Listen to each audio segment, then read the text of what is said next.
आप सभी को भी मैथ बहुत ज़्यादा हार्ड लगती है, जिसकी वजह से आपका सी सेट क्वालिफाई नहीं हो पा रहा है।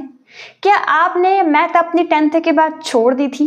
तो आपके लिए मेरी ये वीडियो बहुत ज़्यादा स्पेशल होने वाली है। हेलो दोस्तों, मेरा नाम है Yamini and you are watching education with Yamini channel. दोस्तों, मैंने मेरा कोर्स डिज़ाइन किया है free of cost and only for beginners. चाहे मीडियम कोई भी हो, दोनों ही medium can comfortable with me. और मैंने अपना ये कोर्स किस टाइप से डिज़ाइन किया है और मैं किस टाइप से आपको पढ़ाने वाली हूँ, कितने कितने क्वेश्चंस इंपॉर्टेंट होते हैं जो कि सीसेट में पूछे जाते हैं without any waste of time.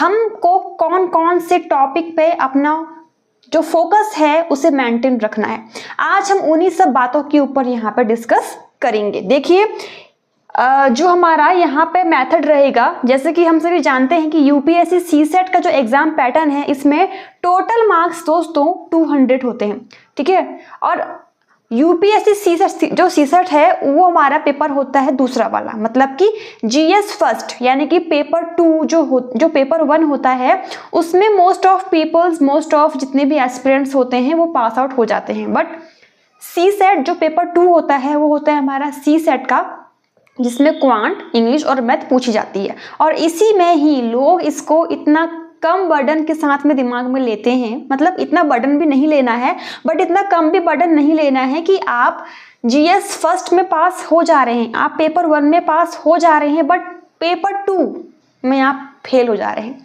तो आपको ऐसे भी काम नहीं करने हैं। अब मैं आपको बताती हूँ कि टोटल मार्क्स कितने का होता है, ठीक है, और कौन कौन से पेपर्स कितने कितने इसमें टॉपिक इंपॉर्टेंट होते हैं, साथ साथ में ये कितने आवर का पेपर होता है, तो ये सब बातें हम डिस्कस करेंगे। देखिए, टोटल मार्क्स होते हैं दोस्तों 200, यानी कि 200 का आपका जो सीसेट है पेपर 2 उसमें मार्क्स होते हैं। एंड देन जो आपका मोड होता है, मतलब आपका मोड, आपको कौन कौन सी सामग्री चाहिए अपना पेपर सॉल्व करने के लिए, तो आपको चाहिए पेन और एक चाहिए पेपर आपको स्वयं ही वहां से मिलता है। अब जो इसका ड्यूरेशन होता है, मतलब कितने आवर का आपका पेपर का टाइम होता है, तो आपको 2 आवर में, मतलब पेपर 1 में भी आपको 2 आवर ही मिलता है और पेपर 2 में भी आपको 2 आवर ही मिलता है उसको सॉल्व करने के लिए। ओके, तो टोटल नंबर्स कितने आते हैं? टोटल नंबर्स आते हैं हमारे 80। ओके, अब 80 में से क्या आप 80 के 80 क्वेश्चंस कर पाएंगे? इम्पॉसिबल है, ठीक है। इसीलिए जो बच्चे पास होते हैं, जिन लोगों ने सिर्फ मेहनत से नहीं अपनी बुद्धि से भी पढ़ाई की होगी, वो बच्चे ट्रिक लगाते हैं कि कितने क्वेश्चंस करना इंपॉर्टेंट है जिससे कि हम क्वालिफाइंग मार्क्स ले आए। क्योंकि जो सीसेट का पेपर है ये ओनली क्वालिफाइंग होता है, इसमें आपको टॉपर नहीं बनना है। जिनको टॉपर बनना है वही बच्चे मैक्सिमम टू मैक्सिमम फेल होते हैं, ठीक है। और वो बच्चे जिनको लगता है कि मैथ बहुत इजी होती है सीसेट की, इसको तो हम ऐसे टिक मार्क करेंगे बस पास हो जाएंगे, तो ऐसे बच्चे भी फेल हो जाते हैं। तो जिन बच्चों को ट्रिकली अपने माइंड से भी और अपनी मेहनत से दोनों का यूज़ करना है, तो वो लोग ये पता कर लें, ये जान लें कि आपको टोटल 80 में से सिर्फ और सिर्फ इतने क्वेश्चन ही सॉल्व करने हैं जो आपको पहले आते हैं, ठीक है। जो आपको आ रहे हैं आपको वो क्वेश्चन सॉल्व कर लेने हैं, ठीक है। और उसके बाद आपका 80 में से जो आपको स्कोर करना होता है क्वालिफाइंग मार्क्स के लिए, वो करना होता है 33%, यानी कि टोटल 66 मार्क्स आपके आने चाहिए, उसमें ही आपका पेपर क्वालिफाई हो जाता है। मतलब 200 मार्क्स में से आपको सिर्फ और सिर्फ 67 to 65, मतलब 70 तो मतलब टारगेट लेके चलिए, बट अगर एक एवरेज आपको बता रही हूँ कि 67 तो मार्क्स आने ही चाहिए अगर आपको पास होना है। बाकी 66 to 67 आपका एवरेज क्वालिफाइंग मार्क्स होता है, जो आपका 33% में काउंट होता है कि आपका क्वालिफाइंग पेपर है 33%, कितने में से? 200 में से। ओके, तो आपको मैं एक सिस्टम बताती हूँ कि जब भी आप अपना पेपर खोलते हैं सीसेट का, या फिर कोई भी पेपर हो, जो क्वेश्चंस आपको लग रहा है कि 100% आई एम श्योर कि ये मेरा आंसर राइट होगा, तो वो आप कर लीजिए। बाकी जितने क्वेश्चंस में आपको डाउट लग रहा है कि नहीं हो पा रहा है या फिर कुछ और प्रॉब्लम्स आपको आ रही है, तो उनको एक बार छोड़ दीजिए, ठीक है।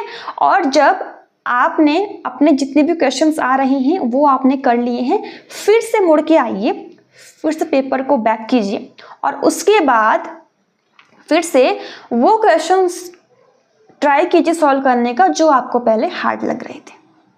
तो ये आप ट्रिक यूज़ कर सकते हैं, क्योंकि मैंने भी ऐसी ही ट्रिक यूज़ की थी और मुझे भी यूपीएससी का पेपर दिए का एक्सपीरियंस है, तो उसी के बेस पे मैं आपको ये जो मेरा एक्सपीरियंस है शेयर कर रही हूँ।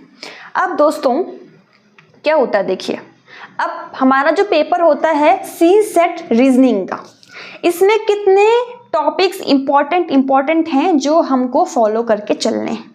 फालतू हमको कुछ नहीं देखना है, फालतू देख के कुछ नहीं मिलने वाला है। देखिए सीसेट रीजनिंग में जो आपका पहला टॉपिक है वो है सिलोजिज्म। सिलोजिज्म को हिंदी में क्या बोलते हैं, न्याय निगमन बोलते हैं, ये इंपॉर्टेंट है। दूसरा है ब्लड रिलेशन यानी कि रक्त संबंध, ये हमको पढ़ना है।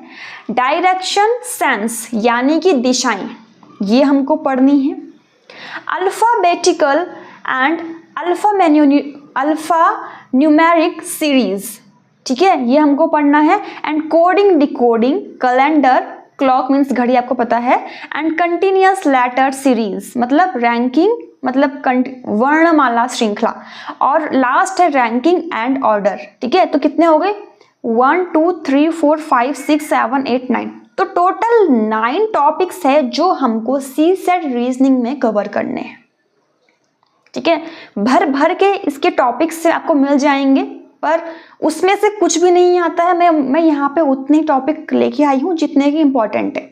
अब चलते हैं हमारे क्वांट की ओर। अब मैथ में क्या आता है, देखिए हमारा नंबर सिस्टम आता है, HCF LCM आता है, जैसे कि नंबर सिस्टम को हिंदी में बोलते हैं संख्या श्रृंखला, HCF एंड LCM को बोलते हैं महत्तम समापवर्तक और लघुत्तम समापवर्तक। परसेंटेज को बोलते हैं प्रतिशत दोस्तों, और प्रॉफिट एंड लॉस को बोलते हैं लाभ और हानि। रेशियो एंड प्रोपोर्शन को बोलते हैं अनुपात। एज एंड पार्टनरशिप को बोलते हैं उम्र और साझेदारी। और टाइम एंड वर्क, ये तो हिंदी में लिखना नहीं पड़ेगा। टाइम, स्पीड एंड डिस्टेंस समझ में आ गया होगा। एवरेज यानी कि औसत निकालना है। और ये आपका नहीं आएगा मेंस्ट्रुएशन 2D एंड 3D, ये आपका अब नहीं आता है, इसमें से कोई क्वेश्चन आपको नहीं आता है, इसीलिए हम इसको स्किप कर रहे हैं। And permutation and combination, probability and number series, तो इतनी चीजें यानी कि संभावना, संख्या श्रृंखला, तो इतने टॉपिक्स हम मैथ में कवर करेंगे। कितने टॉपिक कितने हो मिला के, 1 2 3 4 5 6 7 8 9 10 11 12। तो रीजनिंग में हमारे टॉपिक कितने थे, देखिए 9 थे, और मैथ में कितने हैं, 12 है, ठीक है। अब इसके बाद हम बढ़ते हैं इंग्लिश की ओर। इंग्लिश तो बहुत मतलब देखा जाए तो जिनकी इंग्लिश अच्छी है उनके लिए तो मतलब बोलूँगी कि मैं बहुत ही अच्छी चीज़ है कि वो इजीली क्वालिफाई कर लेंगे सीसेट, क्योंकि मैक्सिमम कॉम्प्रिहेंशन के क्वेश्चन उसमें होते हैं। अगर आपका इंग्लिश बेस अच्छा है तो आप इजीली पढ़ के आंसर दे पाएंगे। तो इसमें हम एजम्पशन, इन्फ्रेंस एंड कंक्लूजन, यानी कि ये इंग्लिश का जो कॉम्प्रिहेंशन होता है ये आपका बेस होता है कि आप जो पढ़ रहे हैं उसमें से आपको दिए गए क्वेश्चन का आंसर निकालना होता है।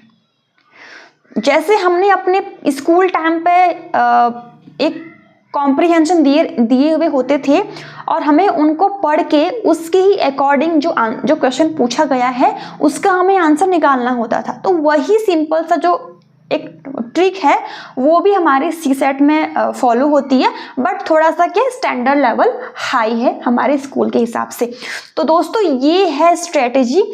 जितने भी लोग बिगनर्स हैं और चाह रहे हैं कि कुछ ऐसा हमको प्लेटफॉर्म मिल जाए जहाँ से हम इजीली सीख पाएं मैथ को सी सेट के लिए, तो उनके लिए ये प्लेटफॉर्म बेस्ट होने वाला है। और मैं अपना जो पहला लेक्चर है वो भी बहुत जल्दी स्टार्ट करने वाली हूँ। डेली का डेली अपना हाफ आवर दीजिए, ओके, इससे ज़्यादा नहीं देना है। तो दोस्तों तब तक के लिए इतना ही। जय हिंद।